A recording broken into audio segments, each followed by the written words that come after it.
Bismillahirrahmanirrahim. Assalamualaikum. Salam sejahtera tuan-tuan dan puan-puan yang saya hormati sekalian. Hatur nuhun. Ahlan wa sahlan. Sabah khair. Good morning. Apa lagi ya? Banyak lagi. Jadi tuan-tuan dan puan-puan, saya Masa Bayu sebagaimana biasa akan meneruskan lagi sesi yang kelima. Topik yang kelima di dalam kisah Dajjal. Semalam telah pun saya jelaskan pada tuan-tuan dan puan-puan kaedah yang dia gunakan, teknik yang dia gunakan. Jadi hari ini saya akan sambung terus, masa berjalan saya sambung terus tentang proses ataupun suasana dan perjalanan Dajjal sehingga beliau zahir ke dalam hidup manusia secara khusus, secara nyata. Maka saya bawa kepada tuan-tuan dan puan-puan satu persatu sejarah hidup Dajjal laknatullah alias iblis. Dia ada 7 peringkat ataupun 7 proses yang dilalui oleh Dajjal sebelum sampai kepada zaman di mana kita ada pada hari ini. Tuan-tuan dan puan-puan, telah saya nyatakan di dalam video-video saya sebelum ini siapakah Dajjal sebenarnya.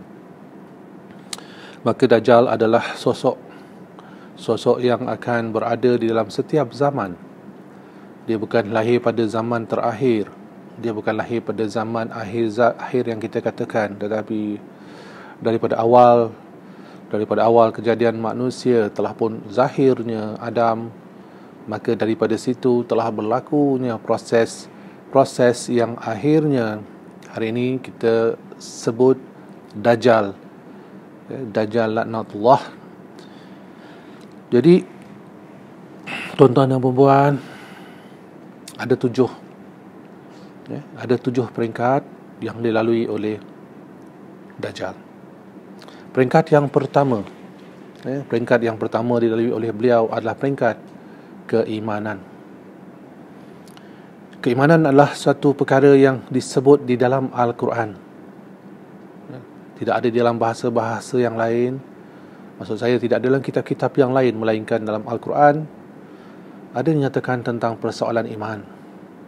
Dan berulang-ulang kali dipanggil, diseru, ditegur dengan pernyataan, wahai orang-orang yang beriman, tidakkah kamu sedar, tidakkah kamu mau berubah, tidakkah kamu mau menjadi hamba-hambanya yang sentiasa tunduk dan taat kepada perintah Allah dan Rasulnya. Selalu dimulakan dengan wahai orang yang beriman. Jadi apa yang dimaksudkan dalam keadaan ini, cerita ini kepada Dajjal? Kerana Dajjal juga melalui proses keimanan, ya tuan-tuan dan puan-puan. Perjalanan hidup Dajjal adalah perjalanan hidup yang juga melalui proses keilmuan, proses pembelajaran. Dan daripada situ datanglah persoalan-persoalan keimanan yang perlu beliau pegangi. Beliau telah pun berpegang kepada iman tauhid kepada Allah Subhanahu wa taala. Kisah yang berlaku kepada Dajjal bermula daripada keimanan beliau kepada Allah Subhanahu wa taala. Beliau adalah makhluk yang sebenarnya pada awal kisah sebelum adanya Dajjal adalah makhluk yang berada di sisi Allah Subhanahu wa taala, yang bersama dengan para malaikat yang telah menjalankan pentadbiran di atas muka bumi dan sekalian alam. Kerana beliau adalah makhluk yang beriman, tuan-tuan dan puan-puan. Apa maksudnya di sini? Balik kepada maksud iman, iaitu percaya. Beliau percaya kepada Allah. Jangan katakan bahawa iblis tidak percaya kepada Allah. Beliau sangat percaya dan amat percaya kepada Allah Subhanahu wa taala. Dalam arti kata lain, iblis adalah makhluk yang sangat beriman kepada Allah. Dan daripada keimanan itulah maka beliau telah dinaikkan darjatnya untuk berada di satu tempat yang sangat tinggi, tempat yang memuliakan makhluk-makhluk Allah. Dan daripada situ jugalah gelaran Azazil itu diberikan kepada iblis sebelum ianya dilaknat oleh Allah. Maka maksudnya bagaimana ya tuan-tuan dan puan? Maksudnya dia beriman dulu.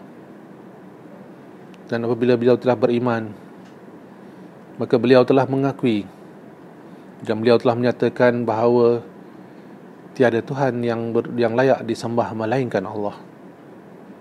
Nyata. Dan dia kata dia bertauhidkan kepada Allah. Dan dalam Al-Quran berulang kali disebut bahawa iblis telah berkata, aku sebenarnya takut kepada Allah. Aku juga tahu kewujudan Allah. Maka itu bermaksud iblis juga beriman kepada Allah. Keimanan yang tidak boleh kita nafikan sebagai makhluk Allah, dan jangan kita meletakkan hukuman yang bahawa iblis tidak beriman. Dia beriman tuan-tuan dan puan-puan. Sebab itulah saya jelaskan tadi, bila kita membaca Al-Quran, sentiasa akan ada permulaan dengan teguran Allah kepada wahai orang-orang yang beriman. Dan yang kedua selalunya disebut dengan wahai manusia, ya ayuhan nas. Kerana dua keadaan ini akan menjelaskan kisah Dajjal sebagaimana yang telah saya nyatakan, saya janjikan daripada awal tadi. Ada tujuh peringkat yang akan dilalui oleh Dajjal, kerana semua itu tertulis di dalam Al-Quran. Tidak ada satu kisah pun tentang Dajjal yang keluar daripada Al-Quran. Maka apa juga yang kita sama-sama rungkaikan, sama-sama kita cuba fahami, maka sempadannya, ruang lingkupnya akan berada di dalam Al-Quran. Baginda Rasulullah SAW telah pun diutuskan di atas muka bumi atas tujuan untuk kita dapat mengetahui, dapat memahamkan tipu daya iblis, yakni Dajjal. Maka itulah tuan-tuan dan puan-puan, Allah turunkan Al-Quran kepada Rasulullah SAW, kerana beliau sendiri tidak dapat memahamkan apakah caranya, apakah cerita-ceritanya, bagaimana situasi-situasi yang berlaku kepada kaum-kaum yang terdahulu, bagaimana berlakunya azab-azab kepada kaum-kaum yang terdahulu yang Allah musnahkan, sekiranya tidak ada Al-Quran. Kerana semua kisah-kisah itu ada di dalam Al-Quran. Maka itu adalah hasil daripada proses-proses yang dilakukan oleh iblis laknatullah. Maka untuk itu tuan dan puan-puan, kisah keimanan, proses keimanan, peringkat keimanan adalah peringkat yang pertama sekali yang akan dilalui oleh iblis laknatullah. Dan hasil daripada proses itulah maka beliau telah dinaikkan derajat untuk menjadi salah seorang yang tertinggi di kalangan makhluk-makhluk yang ada pada saat itu. Ini kisah sebelum Allah zahirkan Adam ya tuan-tuan dan puan-puan. Maka apabila ditanya kepada saya, ramai yang bertanya, ini saya ulangkan sekali lagi, Dajjal adalah iblis yang telah pun wujud sebelum adanya Adam, tetapi bukan pada sifat Dajjal, tetapi pada sifat Azazil. Dajjal wujud dalam istilah pernyataan yang engkar, yang memesongkan, yang meletakkan kebenaran itu di tempat yang tidak sepatutnya, tetapi menaikkan kebatilan. Maka itulah yang memasukkan Dajjal, menyesatkan. Dan itu berlaku apabila proses-proses yang sepatutnya dilalui oleh iblis telah dilanggar oleh beliau. Maka itulah tuan-tuan dan puan-puan, iblis laknatullah juga melalui proses keimanan. Apakah kaitannya dengan cerita ini untuk kita semua tuan-tuan dan puan-puan?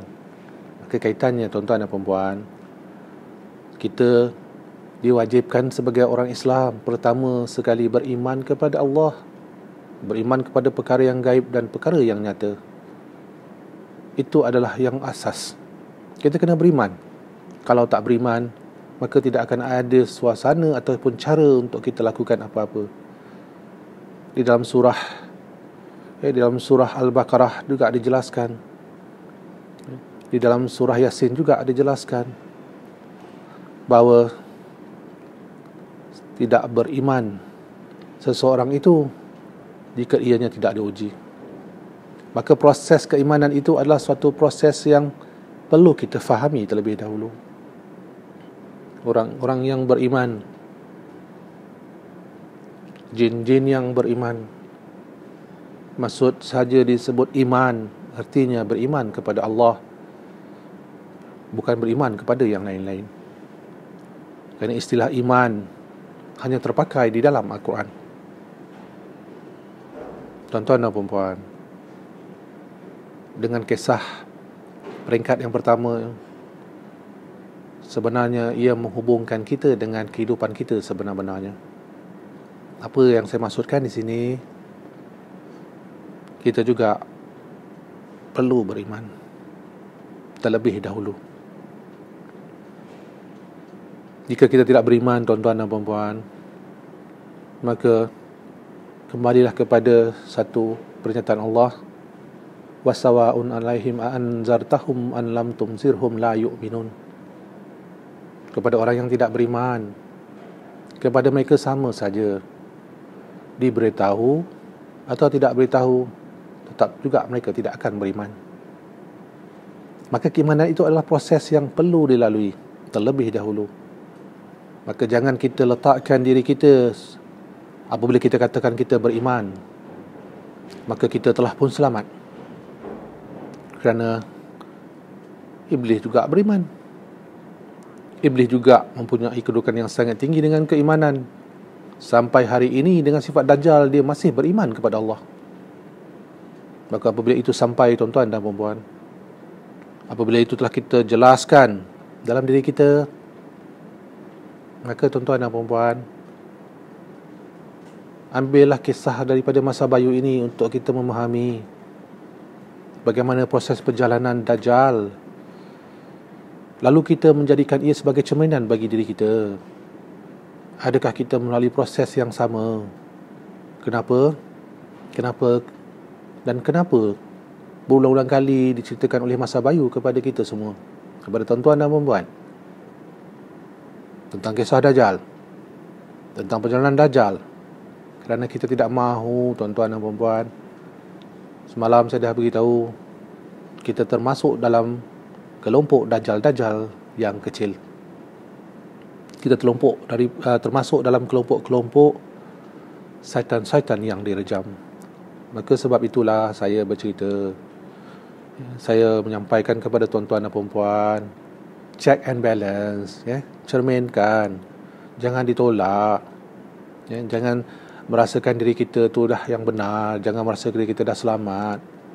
Kerana selagi kita tidak masuk syurga Allah, selagi kita belum mati, kita belum selamat, tuan-tuan dan puan-puan. Dah mati pun belum tentu selamat, depan Allah di padang mahsyar pun belum tentu selamat.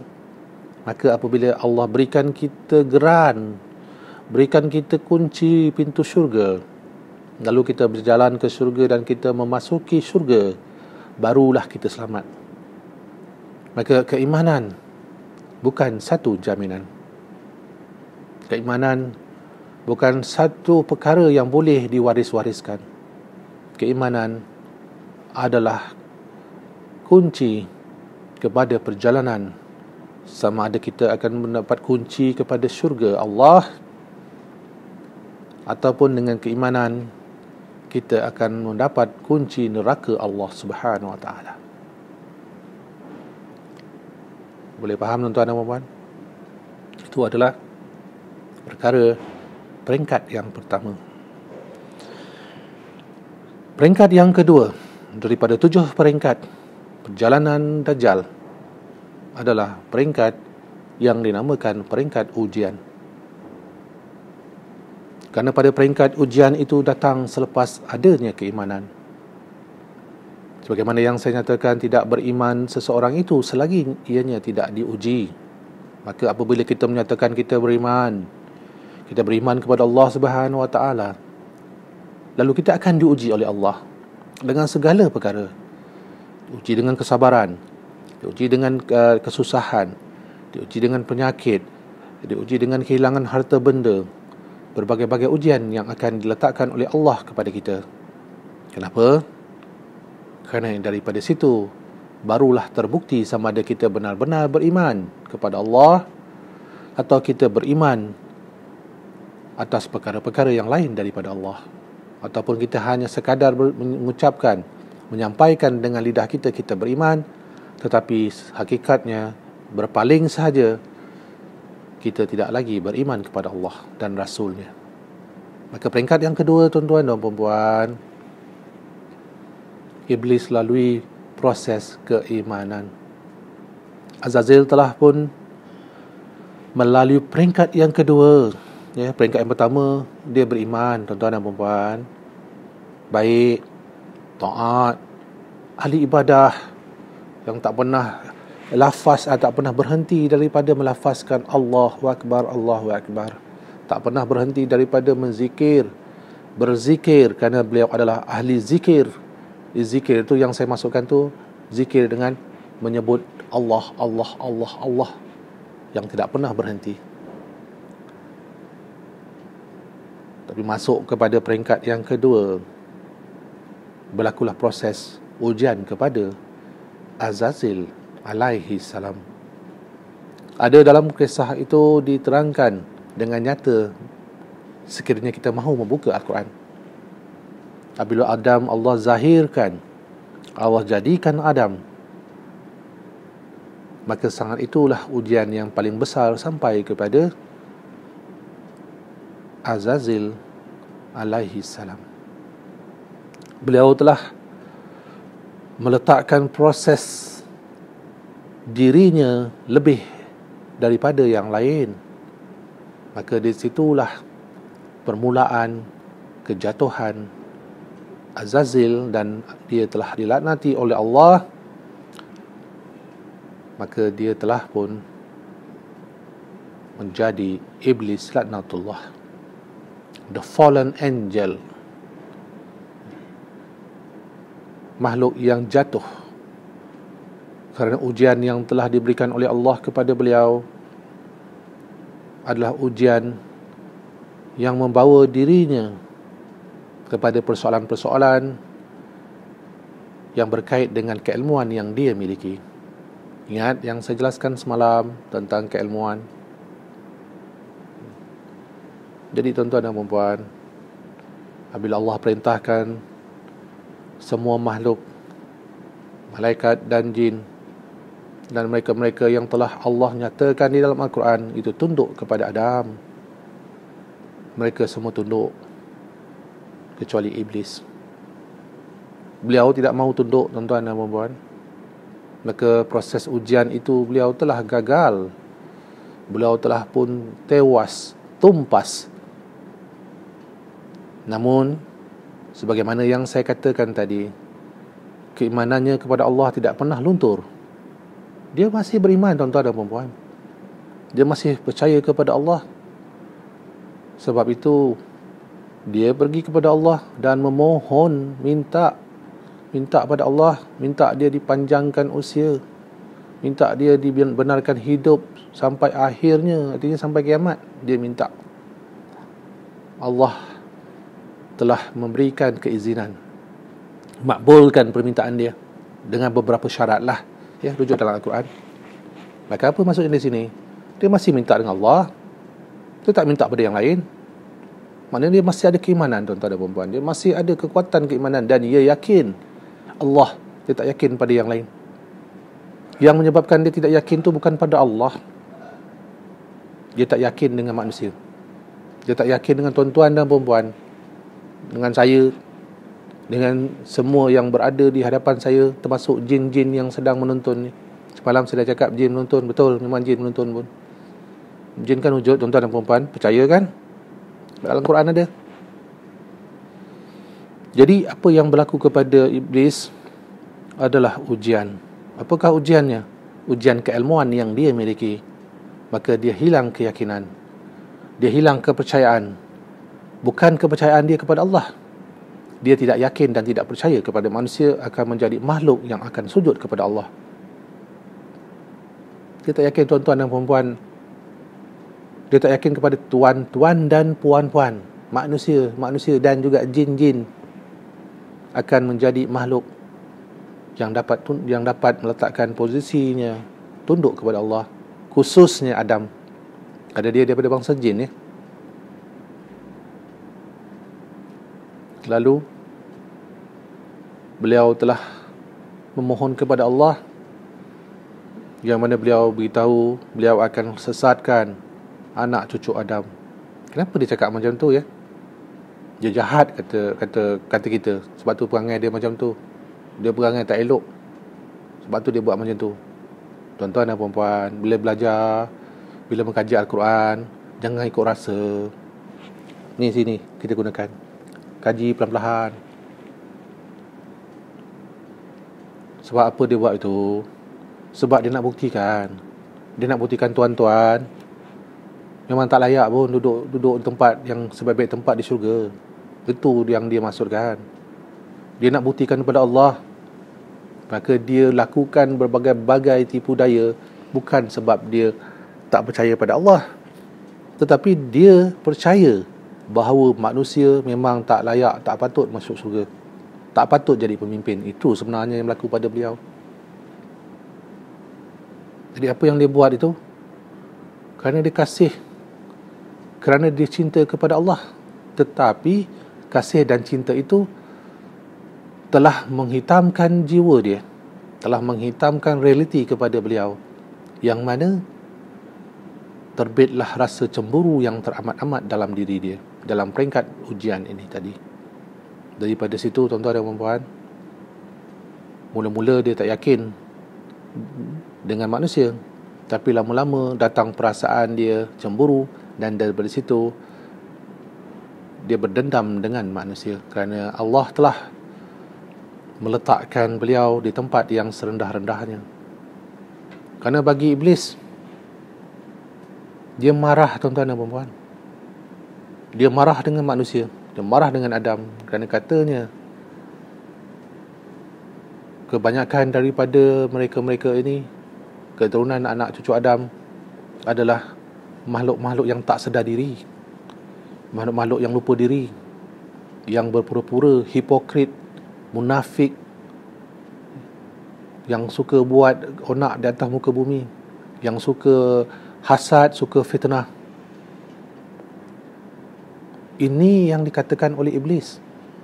Ini yang disampaikan oleh iblis, yang menyebabkan dia marah. Sebab dia katakan benar bagi diri dia, dia benar. Maka dia kata dia akan buktikan kepada Allah, dia akan tunjukkan kepada Allah kebenaran yang dia lihat berdasarkan ilmu yang dia miliki. Tapi dia lupa bahawa ilmu yang dia miliki itu juga milik Allah. Cuma saya nak jelaskan kepada tuan-tuan dan puan-puan supaya faham. Iblis bermusuh dengan kita, bukan bermusuh dengan Allah ya. Oh, iblis itu musuh Allah. Atas nilai ilmu, kita sebut dia musuh Allah sebab dia ingkar. Tapi atas realiti, dia memusuhi kita. Bila sebut musuh tu, dia benci dengan kita dan dia nak buktikan kita ni memang tak betul. Tuan-tuan dan perempuan kaki penipu, tuan-tuan dan perempuan mulut celupa. Dia nak buktikan bahawa tuan-tuan dan perempuan ni makcik-makcik bawang yang suka bawa fitnah. Dia nak tunjuk kepada kita, buktikan kepada Allah, manusia ni tak tahu nak jaga amanah. Dia tak tahu nak jaga segala janji-janji dia. Dia nak tunjukkan bahawa manusia ni suka kepada benda-benda yang tak elok, berzina, suka kepada kemewahan-kemewahan dunia yang sementara. Dia tunjukkan bahawa manusia-manusia ini gila kuasa, gila harta, gila pangkat, gila nak jadi orang yang popular, segala macam. Itu sifat-sifat buruk yang dikeluarkan daripada sifat-sifat manusia oleh iblis sebenar-benarnya, tuan-tuan dan puan-puan. Yang buat onak, yang buat kisah munafik, yang rampas kuasa, yang yang salah guna kuasa, rasuah, mengumpat, fitnah dan macam-macam lagi. Siapa yang buat sebenarnya? Iblis yang buat. Manusia kan? Itulah dajjal-dajjal kecil yang saya maksudkan. Maka proses ujian yang berlaku kepada iblis, sebenarnya ujian-ujian itu bukan atas beliau tidak beriman kepada Allah, tetapi ujian ni kadang dia nak menerima hakikat. Susah dia nak terima hakikat. Macam mana ni? Sebab ada ilmu. Macam mana aku nak terima pada satu makhluk yang suka buat onak atas muka bumi? Macam mana aku nak terima hipokrit, munafik di depan aku ni? Manusia ni munafik ni nanti ni. Lupa diri, sombong, bongkak. Maka itulah tuan-tuan dan puan-puan, akibat daripada peristiwa tersebut,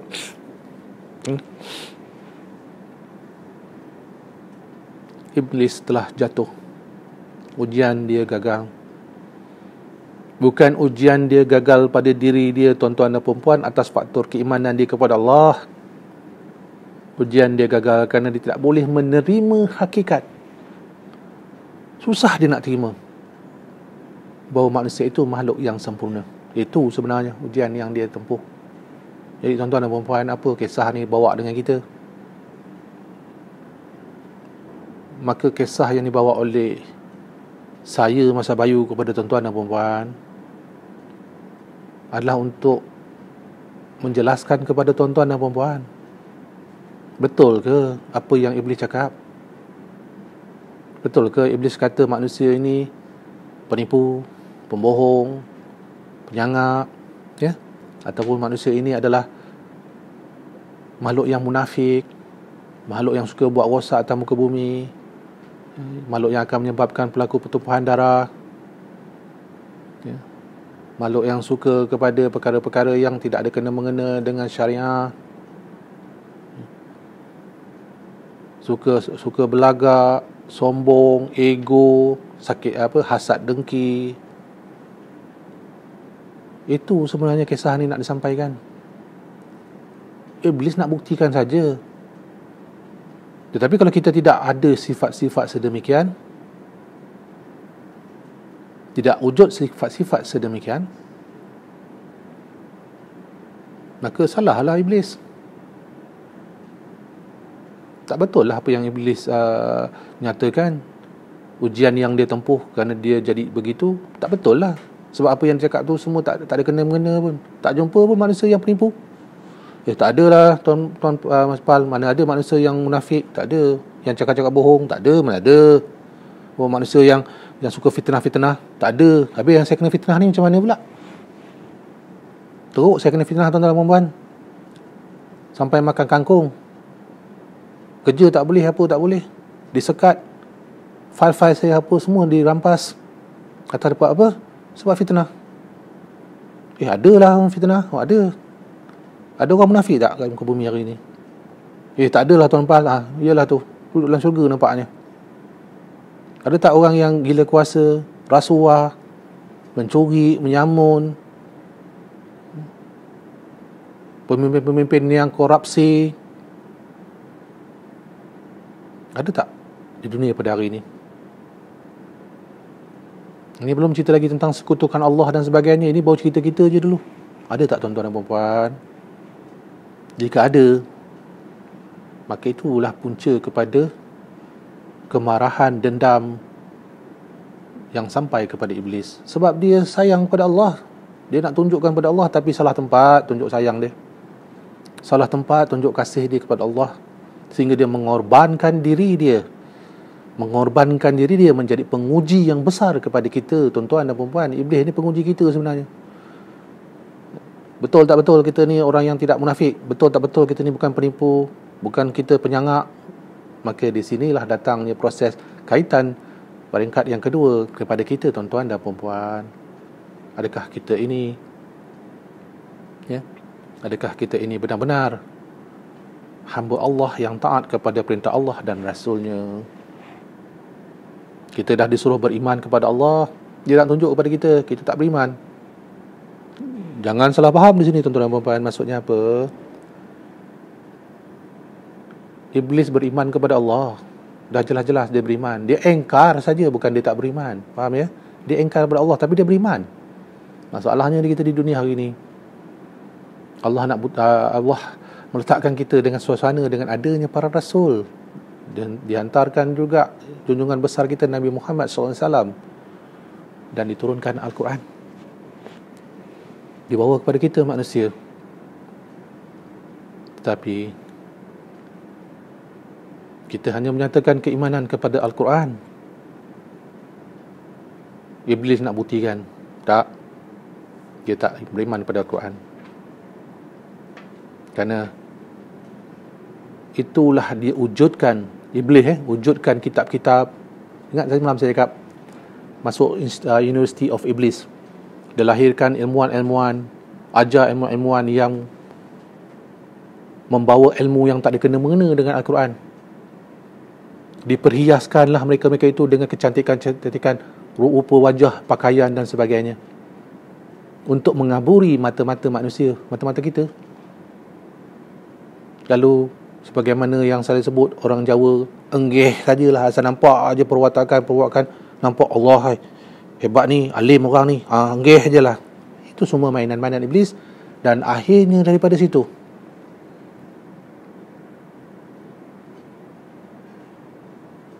manusia telah dibuktikan oleh iblis, sesungguhnya ya Allah, benar apa yang aku katakan. Mereka tak beriman. Mereka rujuk kepada perkara lain, kitab-kitab yang aku siapkan, bukan daripada Al-Quran yang telah engkau turunkan. Adik iblis ingin membuktikan bahawa kita manusia sebenarnya tak beriman pun. Cakap je beriman tapi tak buat pun. Sebab ada Al-Quran kita tak ikut pun.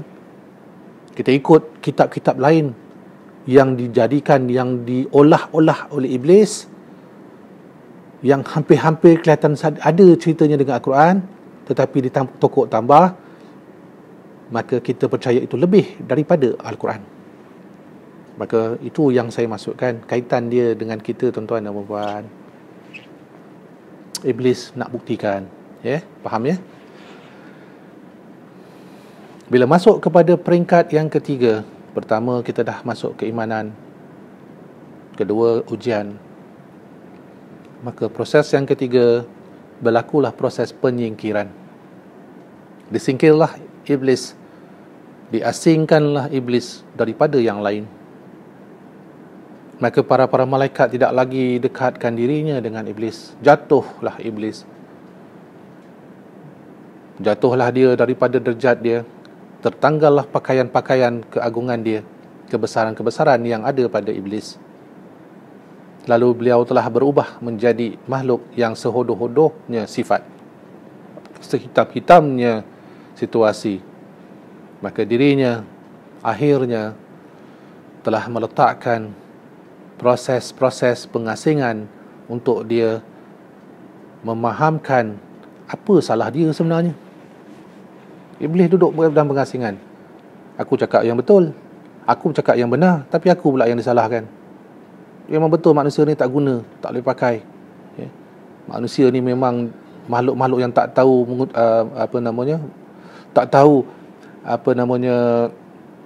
untung, tak tahu berbudi, yang suka buat benda-benda yang bukan-bukan. Aku dah tahu dah, aku dah nampak, kata iblis. Aku pula yang disalahkan, aku pula yang letak dalam keadaan yang tercela sebegini. Sedangkan manusia yang buat hal. Jika Allah tak jadikan Adam ni, aku tak jadi macam ni. Nampak tuan-tuan? Maka dia mula berada dalam zon peringkat pengasingan diri dia. Dia mengasingkan diri dia. Dan itu telah menyebabkan beliau menjadi makhluk yang total kepada kebatilan. Kerana pada saat itu datanglah, berhimpunlah segala rasa dalam diri dia. Rasa dendam telah datang dalam kesumat jiwanya. Iblis jadi pendendam, tuan-tuan. Dendam dia. Orang dendam ni, tuan-tuan dan puan-puan, kenapa? Mesti ada benda yang tak kena dengan diri dia. Dia dendam dengan seseorang kerana seseorang itu yang menyebabkan dia rasa teraniaya. Maka iblis merasa dirinya teraniaya dengan kita, tuan-tuan dan puan-puan, manusia ni yang menyebabkan dia teraniaya, sebab kita mewakili hari ini kepada anak cucu Adam. Maka iblis merasa diri dia teraniaya. Dia rasa diri dia terfitnah. Dia bukan yang memfitnah, dia pula rasa diri dia terfitnah. Dan dia dipinggirkan kerana bercakap benar. Aku dah bercakap benar. Aku dah menyatakan perkara yang benar, tapi aku masih lagi disalahkan. Maka di situ, tuan-tuan dan puan-puan, pada peringkat itu, peringkat yang ketiga, iblis masuk dalam gua, tuan-tuan dan puan-puan. Duduk dalam penyepian macam kita sekarang ni, KPK, pengasingan berlaku kepada iblis. Dia duduk dalam satu keadaan yang tidak ada lagi hubungannya dengan yang lain-lain. Dia tidak ada lagi connectionnya dengan yang lain-lain. Yang lain-lain telah pun ditegah oleh Allah daripada menyampaikan apa-apa juga berita-berita langit kepada iblis. Maka iblis duduklah, berjalan ke hulu ke hilir, memikirkan nasib dia, kenapa jadi begini. Tak habis-habis dia rasa menyesal, tuan-tuan dan puan-puan.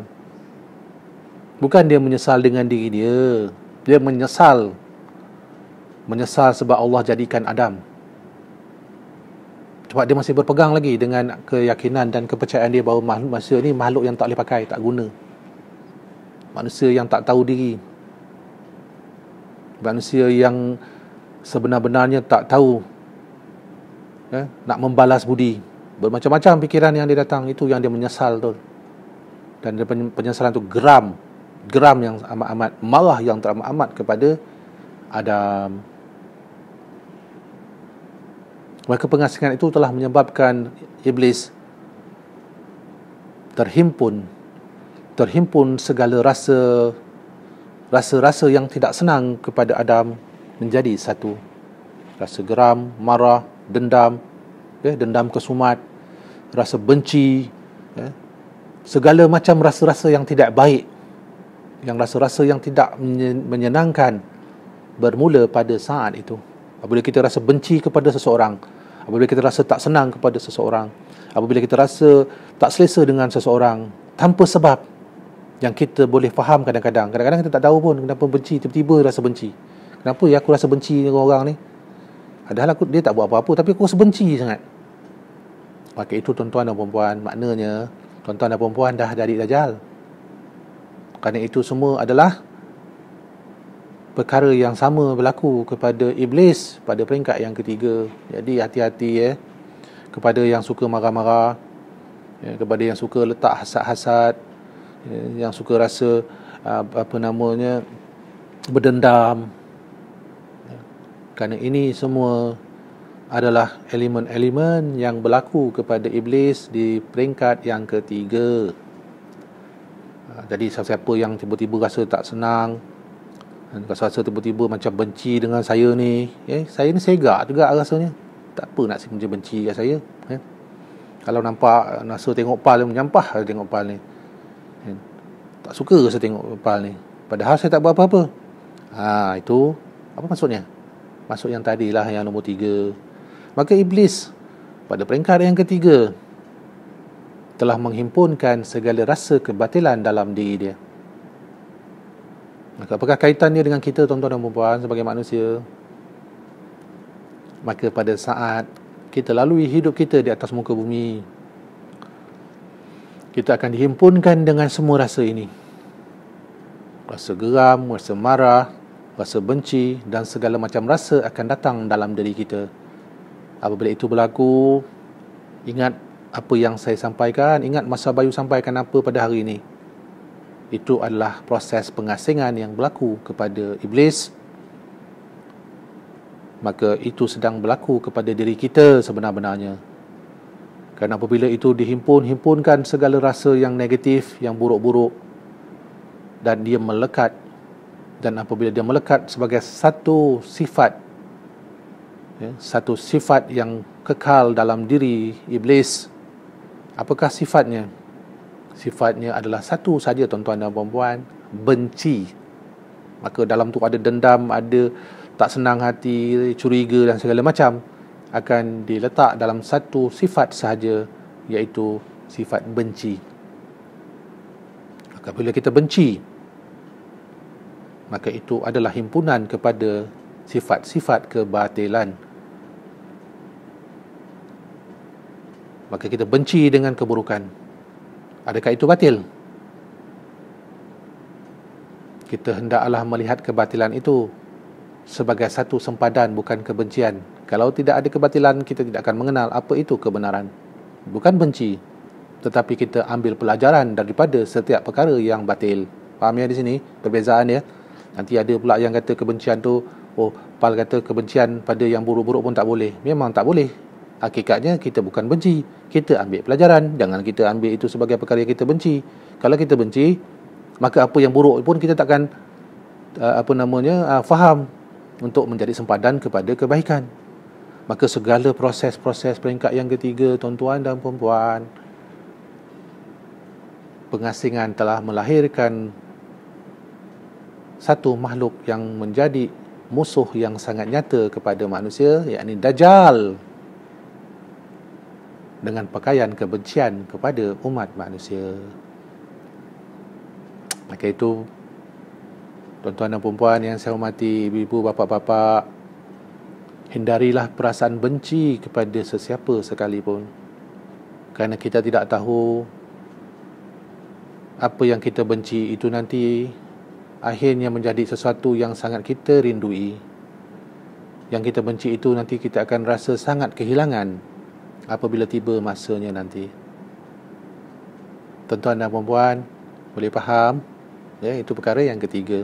Kita ada 7. Masa perkara yang keempat, masuklah peringkat yang keempat setelah lengkap sifatnya, sifat Dajjal itu, iaitu benci telah wujud sepenuhnya dalam diri dia. 100%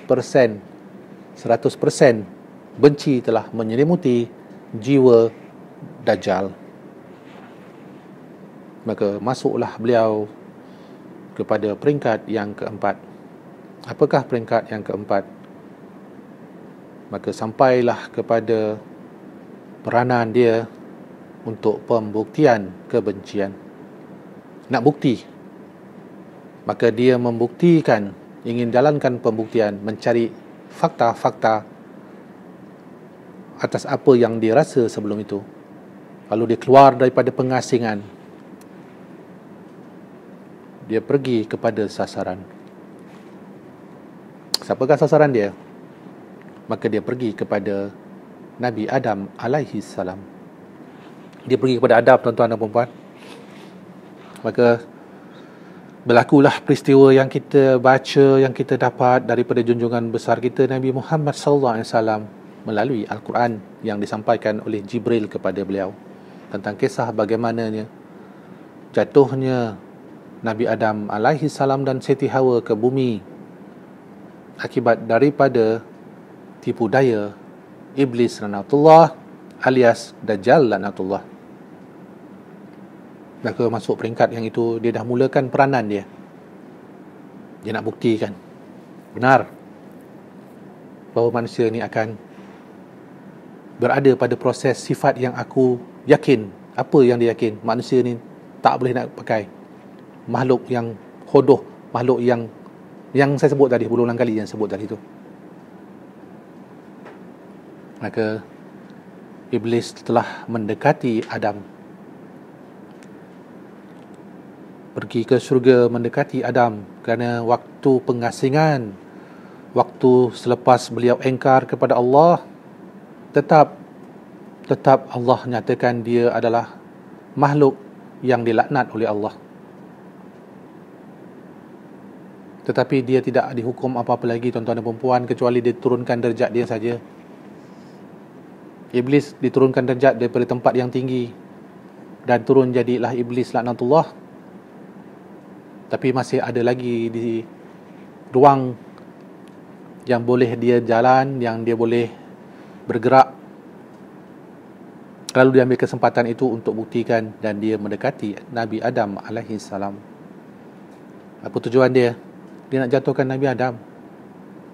Maka dia usahakan, dia ceritakan kepada Adam dengan kisah-kisah tertentu. Dia buat berbagai-bagai tipu daya, helah-helah yang dirasakan mampu untuk dia jatuhkan Nabi Allah Adam. Namun tuan-tuan dan puan-puan, apa yang berlaku? Jika kita hitung saatnya ribuan tahun, tuan-tuan dan puan-puan. Tapi kita tak boleh nak cerita dengan masa dunia, ya.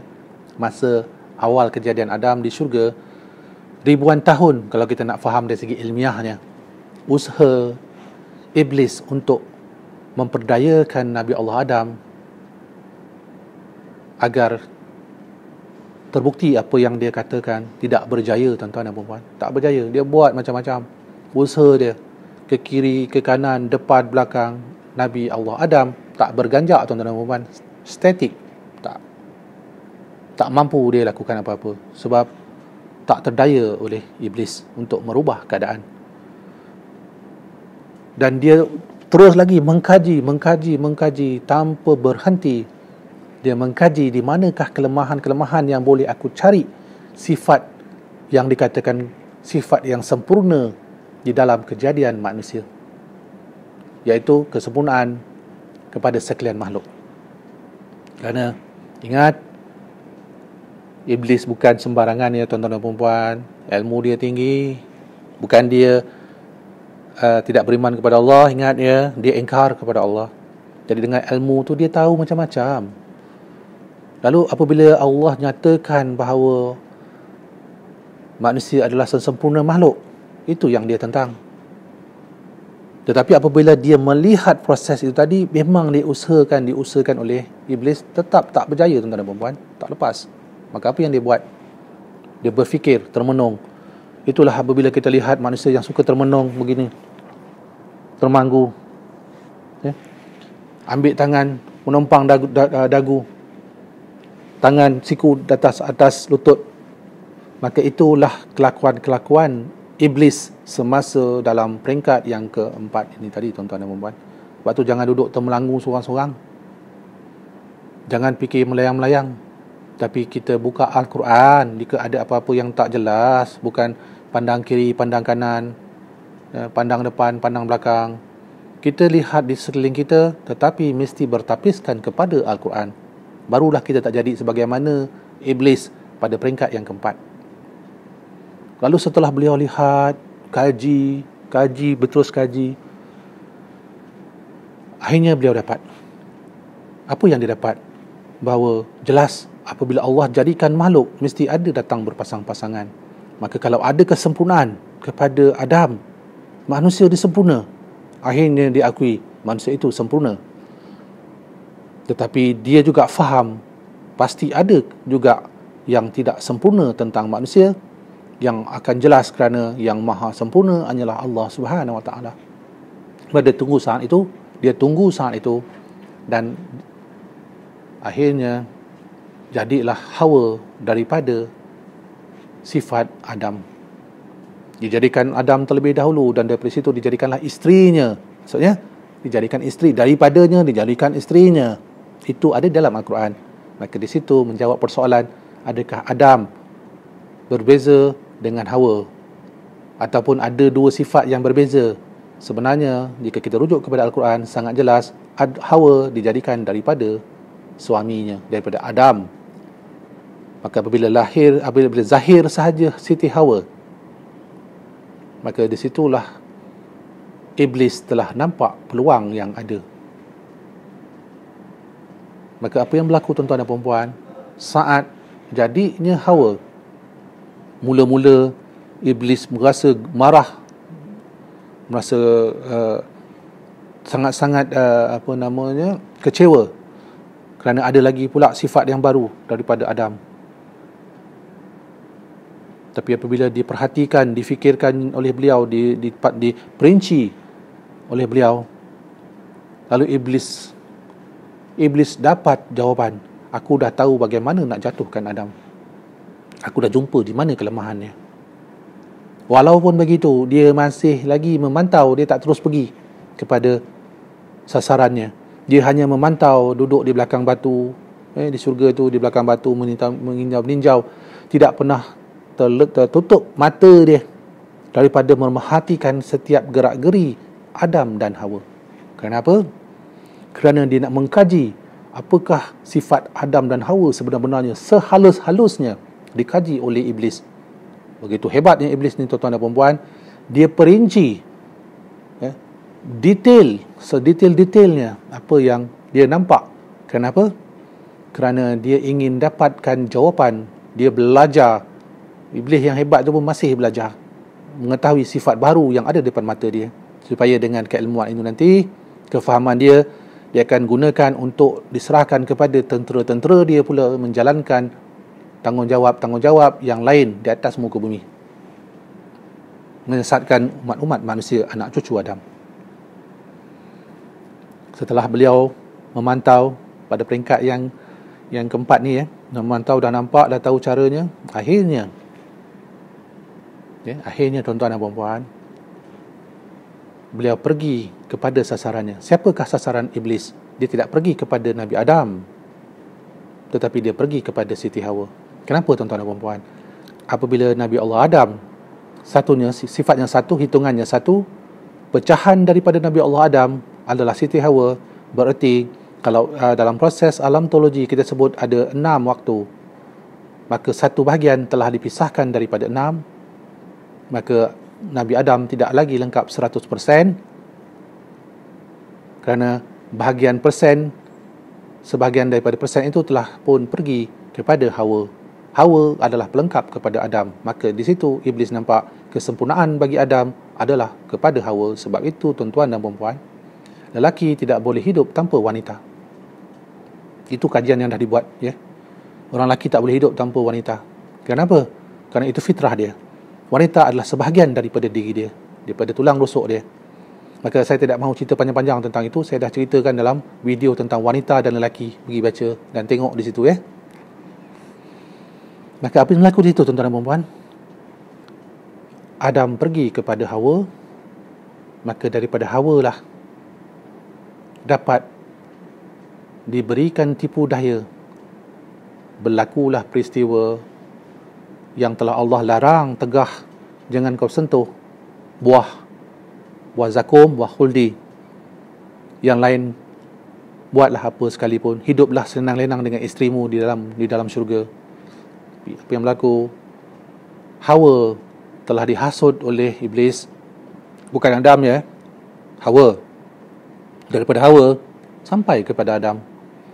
Maka atas kasih sayang cinta Adam kepada Hawa, hari-hari tuan-tuan dan puan-puan merengek saja, macam mana rasanya. Kalau tuan-tuan dan puan-puan, ya, ni bukan perempuan lah, ya, tuan-tuan. Kalau tuan-tuan dekat rumah, isteri kejap-kejap merengek, bang, ini ringan tangan saya ni dah rasa gatal hari-hari ni. Apa yang gatalnya? Tak pergilah basuh, kan, ambil sabun ke apa. Abang ni tak faham lah, tangan kiri saya dah gatal, dah lama dah gatalnya, asyik gosok je selalu. Kita pun tak faham. Besok dia datang lagi, bang, nampak ni bang, apa dia nampak ni, nampak tak merah? Inilah kenapa dengan merah tu, makin melarat bang gatalnya. Apa yang gatalnya? Cakaplah terus terang. Rupa-rupanya emas tu nipis, tuan-tuan dan puan, nak emas yang tebal. Sebab emas tebal tu barulah dapat hilangkan kegatalan di tangan dia tu tadi. Barulah kita faham, tak apalah, kita ni besok-besok lah, nanti cukup gaji, cukup bulan, nanti tengoklah macam mana, kalau ada lebih-lebih kita belilah. Nah, okey lah bang, jangan lupa ya bang, ya. Ini tak selang-selang seminggu lagi datang lagi bang, jangan lupa bang, ya. Ni besok kita nak ni, dia gaji, jangan lupa diketepikan bajet tu. Ni gatal dengan ni. Kemudian seminggu lagi datang lagi, tanya lagi, bang. Tuan-tuan dan puan-puan, lelaki mana boleh tahan? Lelaki mana boleh tahan pujuk rayu wanita? Oh, saya gagah Tuan Pal. Saya lelaki yang beriman. Tuan-tuan dan puan-puan, boleh kalahkan Nabi Adam ke? Nabi Adam tok kita, tuan-tuan dan puan-puan. Dengan pujuk rayu Siti Hawa dia jatuh, akhirnya makan buah khuldi. Nah, lepas tu cukup bulan, bang, ni bila nak pergi? Tengok-tengok dia dah bersiap dah. Dah siap baju, dah siap lawa dah. Nak pergi mana ni? Abang lupa je. Ni tangan nampak ni dah makin besar merah ni. Dah lupa. Jadi tak nak, yelah kita pun pergi ke kedai emas Poh Kong ke. Apa lagi nama kedai emas saya tak ingat. Sebab saya rajin juga dulu buat macam tu. Tengok mesti lain macam je, gatal-gatal lain macam cakap dia kan. Cepat-cepat lah saya belikan ubat dia. Pergi. Tak boleh lah sampai 1 kilo, mana yang boleh lah. Mesti hilang dia punya gatal. Apa pun gatal kat tangan ke, gatal kat kaki ke apalah. Bagikan dia sarung, letakkan emas tu, lebih-lebih yang tebal-tebal tu. Automatik hilang dia punya gatal. Tak pakai antibiotik, tak pakai apa. Maka di situ datanglah kelemahan-kelemahan yang ada pada manusia. Peristiwa itu berlaku dan digunakan oleh iblis untuk menjatuhkan umat manusia sampai hari ini. Istilah yang paling mudah dilakukan oleh manusia adalah dengan menyatakan jangan ikutkan hawa nafsu. Yakni nafsu kepada hawa. Dia tak sebut Adam nafsu, dia sebut hawa. Kenapa? Nafsu yang ada pada hawa yang akan menjatuhkan Adam. Maka iblis kenal dan tahu. Maka dengan cara itu, tuan-tuan dan puan-puan, nak cerita panjang-panjang tak boleh, tak cukup masa. Proses yang keempat berjalan dan akhirnya wujudlah kita di dunia pada hari ini meneruskan perjuangan Nabi Allah Adam. Dan itulah kisah yang perlu kita teladani, kita fahami pada peringkat yang keempat dalam perjalanan Dajjal. Peringkat yang kelima apa? Peringkat yang kelima, tuan-tuan dan puan-puan, adalah peringkat di dunia. Tadi yang saya ceritakan itu semua peringkat di syurga. Maka masuk yang kelima, maka bermulalah perjalanan iblis Dajjal di atas muka bumi. Apabila Adam dan Hawa telah melanggar perintah Allah, lalu mereka berdua telah pun disingkirkan Allah daripada syurga, turun ke dunia. Begitu juga dengan iblis yang telah pun dengan khususnya juga dilemparkan ke dunia. Dia tak boleh lagi naik ke langit dah, tuan-tuan dan puan-puan. Dia dah turun ke bumi. Sebab itu saya katakan Dajjal dah wujud di atas muka bumi lebih awal daripada sangkaan-sangkaan kita. Jadi jangan sangka-sangka bukan kerja Imam Mahdi. Bila bercakap kepada tuan-tuan dan puan-puan, saya membawa teladan kisah Imam Mahdi, kisah baginda Rasulullah SAW, kisah daripada Al-Quran. Tidak ada bersangka-sangka, semua nyata dan semua jelas. Kisah sebelum, semasa ini dan masa akan datang. Tuan-tuan dan puan-puan, apabila masuk peringkat yang seterusnya, peringkat yang keberapa? Sekarang ni masuk kelima. Maka itu adalah peringkat di dunia. Jadi Adam telah berada di dunia, Nabi Adam di dunia, Siti Hawa juga berada di dunia, tetapi dipisahkan tempatnya. Siti Hawa telah turun di satu tempat yang berdekatan dengan Jabal Rahmah, ataupun hari ini dipanggil Jeddah. Sebab itu Jeddah tu maksudnya dalam bahasa Arab, ya, bahasa Quran, Jeddah ni nenek, turunnya nenek di situ. Tetapi Nabi Allah Adam diturunkan di tempat yang berbeza, jauh jaraknya daripada tempat yang dekat bersama-sama dengan Siti Hawa. Jauh. Di mana tempatnya? Tempatnya bukanlah di sebelah berdekatan dengan Siti Hawa, tetapi jauh di sebelah timur daripada kedudukannya. Di mana tempatnya? Alhamdulillah, saya dah dapat jawapannya sebenarnya, tuan-tuan dan puan-puan. Di mana tempat dia? Turunnya Nabi Adam. Tapi itu tidak ada dalam siri inilah, ya, mungkin siri akan datang. Kalau tuan-tuan dan puan-puan masih lagi nak dengar, nak jadi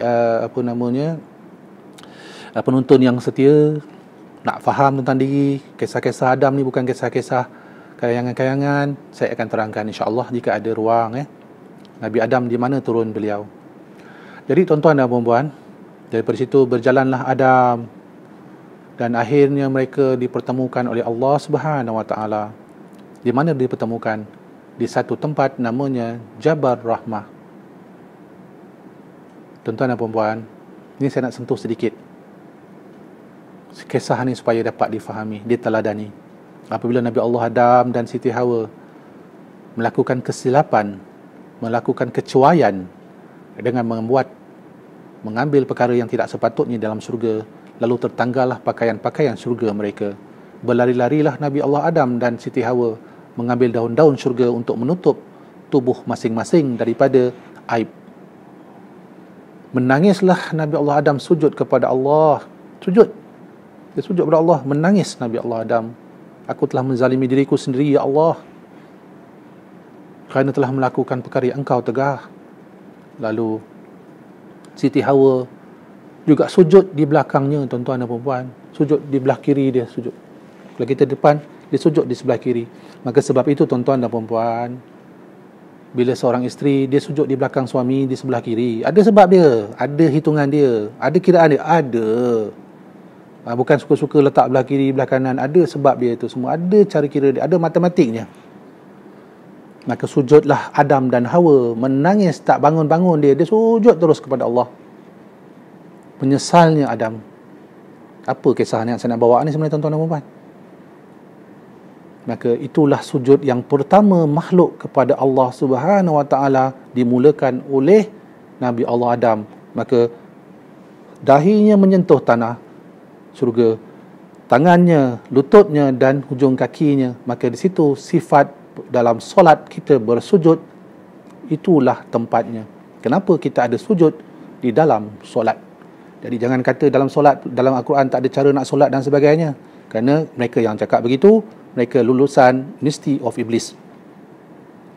Itu sujud yang pertama, tuan-tuan dan puan-puan, iaitu sujud di dalam syurga, penyesalan oleh Nabi Allah Adam dan Siti Hawa. Dan balik pada cerita tadi, berjalanlah Nabi Adam mencari isterinya, dan akhirnya bertemulah di Jabal Rahmah. Berpelukan, bertangisanlah kedua suami isteri. Dah lama, tuan-tuan dan puan-puan, puan-puan contohnya, kalau dah tak jumpa suami lama-lama, rasa macam mana? Sekali dapat jumpa, Allah ya Rabbi, jumpa suami yang dah lama tak jumpa, bukan 1-2 hari, bertahun-tahun tak jumpa, macam mana rasanya? Maka bertemulah Nabi Allah dan Hawa di dunia. Ni sebab kisah ni masuk yang kelima di dunia. Saya nak cerita ni dulu.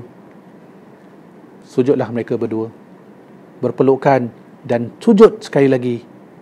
Kali ini sujud Nabi Allah Adam dan Hawa, sujud bersyukur kepada Allah Subhanahu Wa Taala. Sujud syukur namanya.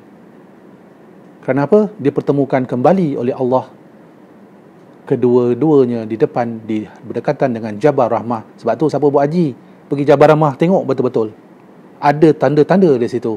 Sebab tu buat haji belajar sungguh-sungguh. Jangan main baca-baca cerita-cerita. Bukan cerita, ya. Buat haji itu ibadah yang ada tanda-tandanya kepada mereka-mereka yang mahu berfikir, mengikut Al-Quran dan sunnah baginda Rasulullah. Nanti insya-Allah kalau saya pergi sana, siapa nak ikut saya bawa. Saya akan tunjuk di mana tapak, di mana tempat sujudnya Nabi Allah Adam di hadapan Allah di Jabal Rahmah. Tuan-tuan dan puan-puan, sujud sekali lagi Nabi Adam adalah sujud kesyukuran. Sujud Nabi Allah Adam di dalam syurga adalah sujud penyesalan. Maka sebab itu, tuan-tuan dan puan-puan, sujud yang di bumi, di dunia, sujud kesyukuran. Sebab itulah ada 2 sujud di dalam solat manusia hari ini, yang orang-orang Islam, ya. Kita sujud ada 2 kali. Selepas duduk di antara dua sujud, kita akan sujud daripada rukuk, kita sujud yang pertama, dan kita duduk, kemudian kita sujud untuk kali yang kedua. Sebab itu ada 2 kali sujud di dalam solat kita. Kenapa? Di situlah kisah yang berbalik kepada Nabi Allah Adam alaihi salam. Bolehlah kaji lepas ni, ya. Ustaz-ustaz ke siapa-siapa pengkaji nak mengkaji betul tak betul, ada solat tak ada solat, kisah solat, bagaimana nak solat, bagaimana nak kenapa sujud ada, kenapa rukuk ada, semua ada di dalam Al-Quran. Jadi jangan kita ikut lagi kisah-kisah yang tak ada kena-mengena. Kalau tak ada kitab-kitab yang lain, macam mana nak solat? Jadi jangan tambah-tambah, ya. Ni masa Bayu dah pesan, ada dalam Quran. Okey, balik kepada cerita ni tadi, tuan-tuan dan puan-puan. Maka peringkat yang kelima di dunia, ni kisah Adam, bukan, ni kisah Dajjal. Semua selingan-selingan je tadi. Sebab yang akan kena tempiasnya adalah Adam dan anak cucu dia. Maka sampai ke situ, tuan-tuan dan puan-puan, Iblis mula melakukan peringkat di dunia, iaitu merekrut manusia-manusia menjadi dajjal-dajjal yang kecil. Itulah berlaku peristiwa-peristiwa demi peristiwa, peradaban-peradaban yang hancur, akhlak-akhlak yang rosak. Kerana pada saat itu Iblis telah pun pada peringkat yang kelima melakukan peranan-peranan dia, benci dia kepada manusia, membuktikan kepada Allah benar. Tengok, senang-senang je aku nak bohong dia, senang-senang saja aku nak tipu dia.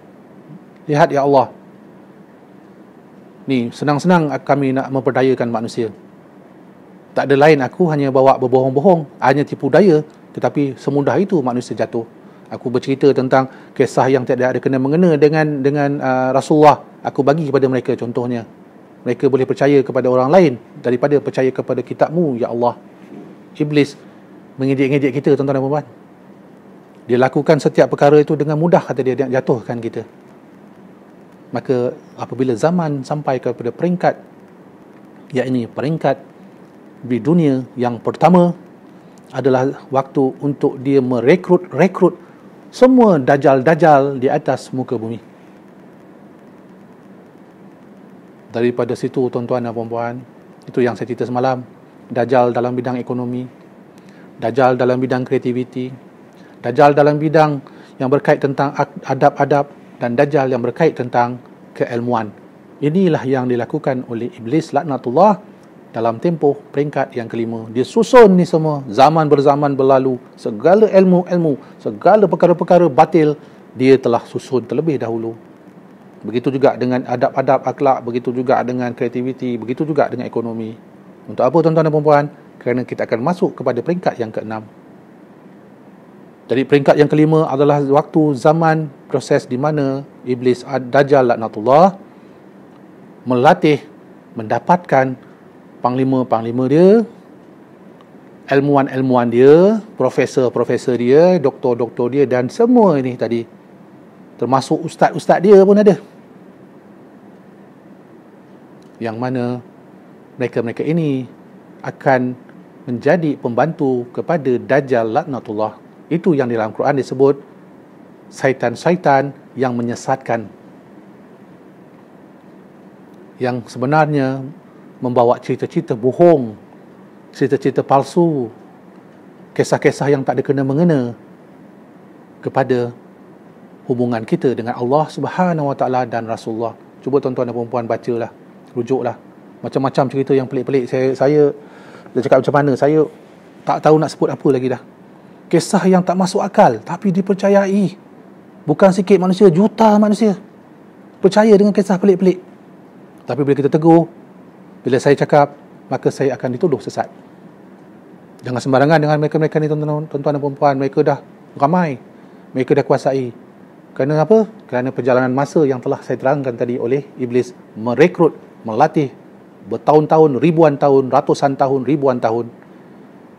Maka itu peringkat yang kelima. Masuk peringkat yang keenam, maka apa yang dilakukan? Maka masuk yang keenam adalah peringkat di mana kita berada hari ini. Dajjal yang zahir, itulah peringkat yang ke-6. Maksudnya, tuan-tuan dan puan-puan, kita dah berada pada zaman di mana telah wujudnya general-general, telah wujudnya profesor-profesor, telah wujudnya ilmuwan-ilmuwan, ustaz-ustaz, segala macam, cikgu-cikgu, dan mereka-mereka yang telah pun lengkap sifatnya untuk merosakkan anak cucu Adam. Maka peringkat yang keenam adalah peringkat penzahiran Dajjal di atas muka bumi. Dia berjalan secara nyata, secara khusus, tetapi bukan lagi atas faktor jelas, tak nampak depan mata. Dia nampak. Kita nampak dia, tuan-tuan dan puan-puan. Bukan ada kelebihan tertentu, kasyaf ke, atau boleh lihat seseorang yang orang lain tak boleh lihat. Tidak. Dia sifat dia sama macam kita manusia. Itulah peringkat yang keenam. Tetapi dia bergerak juga dengan zahir kerana dia telah memiliki pertubuhan-pertubuhan, dia memiliki kumpulan-kumpulan Dajjal-Dajjal yang menguasai dunia dengan segala perkara. Ada penguasaan dalam ekonomi, penguasaan dalam bidang kreativiti, penguasaan dalam bidang sosial akhlak, dan penguasaan dari ilmu. Maka dunia pada saat yang keenam adalah dunia penguasaan Dajjal secara total.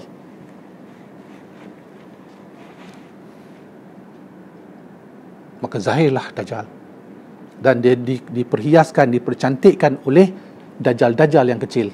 Dajjal yang kecil semua akan mengangkat dia yang benar. Maka dia akan bina kisah-kisah tentang akhir zaman. Dia bawa cerita tentang akhir zaman sebenarnya menjurus kepada diri dia,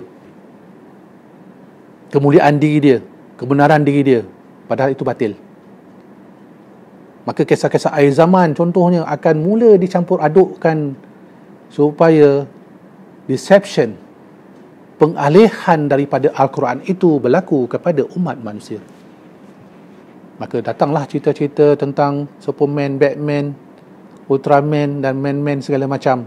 Kisah-kisah yang pelik-pelik, kisah-kisah mistik, manusia-manusia yang rasa dia sakti, manusia-manusia yang rasa dia mempunyai ilmu yang tinggi, yang kasyaf, yang gaib dan segala macamnya dah berlaku pada akhir zaman. Kenapa? Kerana itu semua adalah susunan daripada Dajjal laknatullah alias Iblis laknatullah. Maka zahir dah tuan-tuan dan puan-puan. Maka kita tuan-tuan dan puan-puan sedang berada pada peringkat yang ke-6. Peringkat di mana Dajjal telah pun zahir bersama dengan tentera-tenteranya sedang menguasai dunia hari ini. Jadi tuan-tuan dan puan-puan, apakah kaitan dengan kita? Maka kaitannya tuan-tuan dan puan-puan, macam saya cakap semalam lah, fitnah depan, fitnah belakang, fitnah kiri, fitnah kanan, hidu nafas pun fitnah, makan pun fitnah, segala-galanya fitnah. Kita belajar pun sekarang akan menjadi fitnah. Pada saat itu, segala perkara yang benar pada saat yang ke-6 ini akan dikatakan batil, maka apa yang batil akan dikatakan benar. Pemimpin-pemimpin yang jahat-jahat akan dinaikkan. Golongan-golongan agamawan yang jahat sejahat-jahatnya akan dijulang-julang menjadi pihak-pihak yang disanjung kononnya alim sealim-alimnya. Kerana pada saat yang ke-6 tuan-tuan dan puan-puan, kosong. Ingat saya pesan semalam, pesan sebelum-sebelum ni, kosong.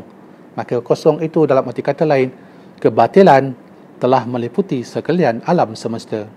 Sebagaimana datangnya malam, perginya siang. Jadi tuan-tuan dan puan-puan, itu yang ke-6. Masa tak cukup, ni seronoknya kisah ni. Kita tambahkan lagi sikit saja masa untuk yang ke-7. Apakah yang ke-7?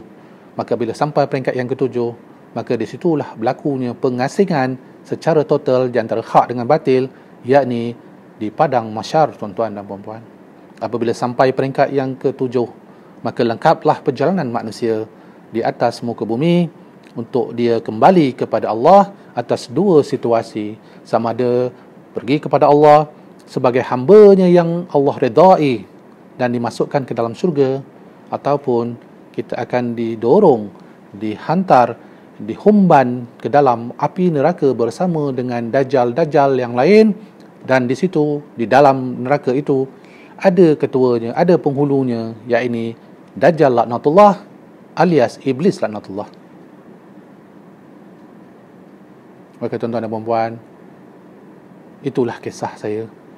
Nak kisah nombor 7 ni panjang, tapi dah cukup lah.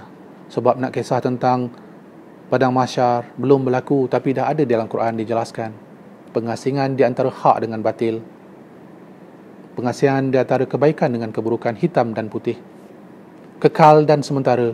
Jadi jangan lagi kita ambil kisah-kisah yang sementara masuk dalam kekal, yang kekal masuk dalam sementara. Kerana itu semua mainan-mainan iblis. Tuan-tuan dan puan-puan yang saya hormati sekalian, untuk merumuskan semua kisah ini, kisah hari ini, tentang peringkat-peringkat yang dilalui oleh Dajjal laknatullah alias Iblis, adalah tujuan untuk saya memberitahu kepada tuan-tuan dan puan-puan secara perinci satu persatu kisah-kisah itu, supaya jangan kita terjebak menjadi masyarakat di dalam negara yang dimiliki oleh Iblis laknatullah, negara yang kekal abadi penuh dengan azab, yakni di dalam neraka Jahanam. Jadi tuan-tuan dan puan-puan, muhasabah diri. Sama-sama kita saling ingat mengingati pesan berpesan. Saya tak tahu lagi nak cakap apa dah daripada semua. Saya dah cuba luahkan, saya sampaikan apa yang saya mampu sampaikan kepada tuan-tuan dan puan-puan. Tetapi kalau tuan-tuan dan puan-puan tidak mahu mengambil iktibar, tidak mahu mengambil segala perkara yang saya sampaikan ini sebagai suatu peringatan daripada Allah, maka apa lagi yang mampu saya lakukan? Kerana saya tidak mampu merubah hati-hati manusia, tuan-tuan dan puan-puan. Hati-hati tuan-tuan dan puan-puan, saya tak mampu nak ubah jadi baik. Tidak ada manusia, tidak ada makhluk yang boleh merubah hati manusia. Hanya Allah yang mampu ubah. Tapi Allah tak akan mampu ubah hati kita, tuan-tuan dan puan-puan, kecuali kita ubah terlebih dahulu. Ingat, saya dah cakap dah sebelum tentang hati dan akal. Maka tuan-tuan dan puan-puan, merumus semua kisah-kisah yang saya sampaikan pada hari ini, ia adalah tentang persoalan bencinya Nabi Adam. Ya, bencinya Nabi Adam lahir oleh mata iblis.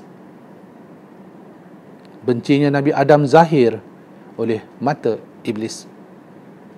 Kerana iblis makhluk yang beriman kepada Allah, tuan-tuan dan puan-puan. Tetapi dia ingkar. Kenapa dia ingkar? Kerana dia yakin, hakul yakin tu, tuan-tuan dan puan-puan, yakin dia dengan diri dia bahawa sesungguhnya manusia adalah makhluk-makhluk terkutuk, makhluk-makhluk yang tidak sepatutnya dizahirkan. Maka itu yang menyebabkan beliau melakukan 7 perkara yang saya nyatakan tadi sampai yang ke-6. Yang ke-7 adalah untuk pengasingan.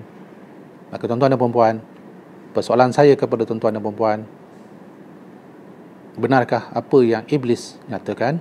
Benarkah apa yang iblis imankan, yang ini kita ini manusia memang tak tahu mengenang budi, memang kita tidak tahu membawa diri, dan sia-sialah sebenarnya Allah jadikan kita? Adakah itu benar? Maka untuk itu tuan-tuan dan puan-puan, renung-renungkanlah apa yang Masa Bayu sampaikan. Semoga kita terhindar daripada menjadi makhluk yang Allah laknati, yang Allah akan letakkan kita ke dalam tempat yang penuh dengan azab. Dan kita sama-sama bermohon kepada Allah, sama-sama kita berusaha agar kita dapat berpimpin tangan menuju ke syurga Allah bersama anak-anak kita, isteri-isteri kita, yang ada isteri-isteri lebih lah, isteri seorang-seorang lah, untuk masuk ke dalam syurga Allah dan kita berpesta dengan kebahagiaan yang kekal buat selama-lamanya.